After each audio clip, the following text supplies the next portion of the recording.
छोटे नातला, मोठ्याला सुद्धा मी मदत करतो. जे माझे वरिष्ठ आहे संस्था चालक, त्यांच्याकडून मला प्रेरणा मिळते. ही संस्था हुतात्म्याच्या नावावरती चालते. हुतात्मा, मला वाटतं त्यांनी हुतात्म्य पत्करलेला आहे, जीवन अर्पित केलेलं आहे. आपण आपली सेवा कार्य का करू नये? गावाकडे गेलं, शेतामध्ये गेलं की पाहतो मी कसे काम करतात. त्यापेक्षा इथं चांगल्या प्रकारचे आपल्याला काम आहे, सावलीमधलं काम आहे. पंडितराव सर असतील या वयामध्ये सुद्धा कार्यरत आहे. एकदा ते म्हणाले होते, कुणी निवृत्त झालं म्हणजे म्हातारं होत नाही. दादासाहेब तसंच म्हणाले. एनर्जी मिळाली. संस्थेचे माजी अध्यक्ष दत्तरावजी अडकिने साहेब, त्यांनी मला बरंच सहकार्य केलेलं आहे. त्या प्रसंगी मला स्वर्गीय रावसाहेब पतंगे सरांची आठवण येते, स्वर्गीय बादल सर प्राचार्य यांची आठवण येते. या सर्वांनी मला मदत केलेली आहे, प्रेरणा दिलेली आहे.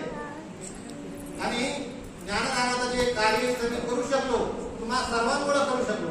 मी एकटा काही करू शकत नव्हतो. सर्वांनी मला साथ दिली, वेळ दिला. गावाकडे गेल्यानंतर लोक म्हणायचे, तुम्हाला काम असले तर अगोदर, पंगत असेल तर जेवण करून घ्या तुम्ही अगोदर. नेहमी माझा विचार केलेला आहे. आता तुम्हाला माहिती आहे, ग्रामीण भागामध्ये दुसरी भुगे फार असतात, भावकीचा संबंध असतो. परंतु असे माझे गावकरी आहेत की त्यांनी मला समजून घेतलं, मला मदत केली. म्हणून मला असं वाटतं, मनोमन माझ्या आत्म्याला वाटतं की आपण गावाकरता काहीतरी करायला हवं. तर ह्या प्रसंगी तुम्हाला सांगायचं असंच आहे की सर्वांनी माझा जो सत्कार केलेला आहे, यथोचित सत्कार केलेला आहे, तो मी स्वीकारलेला आहे मनोमन. त्याबद्दल मी तुम्हाला सर्वांना धन्यवाद देतो. नावकी होऊन काही माझी मित्रमंडळी आहेत, गोपाळराव भुसारे, गोपाळराव भुसारे एचएम आहेत आंबेडकर विद्यालयावरती.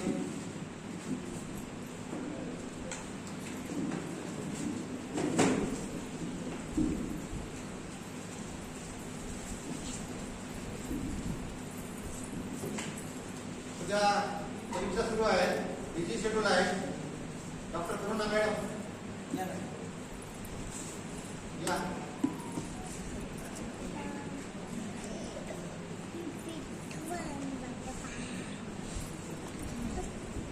ज्यावेळेस माझी नेमणूक झाली त्यावेळेस मी जरा नवीन वर्गावरती जायला संख्या 120 ची थोडं वेगळं अपवाद वाटायचं. प्राचार्य म्हणाले त्यावेळेस, रावसाहेब पतंगे म्हणायचे, बिनधास्त जायचं म्हणायचं, घरच्यासारखं बोलायचं. एक वेळेस त्यांनी मला संधी दिली सिनियरला शिकवण्याची.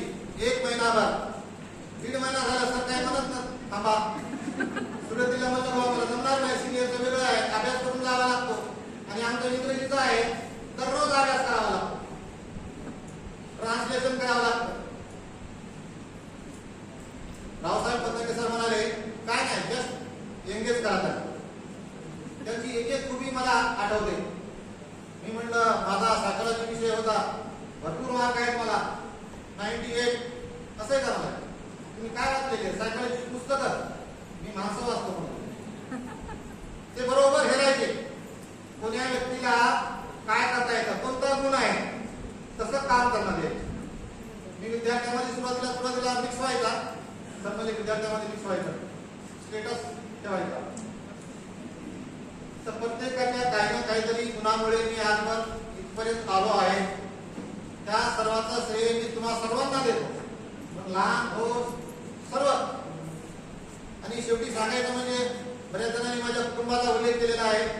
होय, I am proud of my family. कारण माझे आई वडील, माझी आई नेहमी म्हणायची, मित्रांच्या लेकराचा फरक केलो.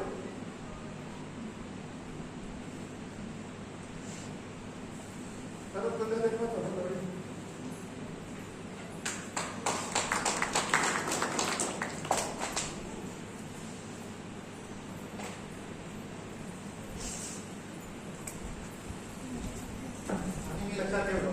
वडील म्हणायचे, पाटील सर आहे, सुधराव सर आहे, त्यांचं ऐकायचं बरं का. भागल सर आहेत, सोपानराव आहेत, अडकिने साहेब आहेत. मी म्हटलं त्यांच्या पुढे जाणार नाही. आताही मला इंद्रासनाची प्रचंड भीती वाटते, भीतीयुक्त आजार आहे. आणि मला तरी वाटतं सर आहेत म्हणून मी चांगल्या प्रकारे आहे. शाळेमध्ये गेलं की शिक्षिका मॅडम म्हणतात आमचा बाप माणूस आला. एवढ्या मोठ्या प्रमाणात त्यांचा आम्हाला आधार वाटतो, विशेष म्हणजे वयाच्या संदर्भात. आणि म्हणून रिटायर होणं म्हणजे नथिंग. म्हणतो भरपूर आयुष्य आहे आपल्या पुढे, आपण जे आपल्याला हवं आहे ते करू शकतो. तर सांगायचं तात्पर्य, कुटुंबाचा उल्लेख केला तुम्ही, लेकराच्या संदर्भात, मुलीच्या संदर्भात. माझी शिकवण्याची पद्धत वेगळी आहे. मला तर वाटतं फार इझी आहे. इंग्रजीचं ट्रान्सलेशन करून त्याच्यामध्ये सांगायचं, मराठीमध्ये सांगायचं, ग्रामरची वाक्य घ्यायची. कोणी काही बोलत असेल इंग्रजीमधून बोलायचं, कुठे बसतो. पण असे काही खडूस होते आले आलेले आहेत काही. मला डिसिप्लिन हवं. माझ्या वर्गामध्ये पिन ड्रॉप सायन्स पाहिजे. घरी सुद्धा तेच आहे. खूप त्रास होतो घरच्यांना, पण नाहीलाच आहे. आता पिंड घडलेलाच आहे तसा. अजिबात मला विरोध केलेला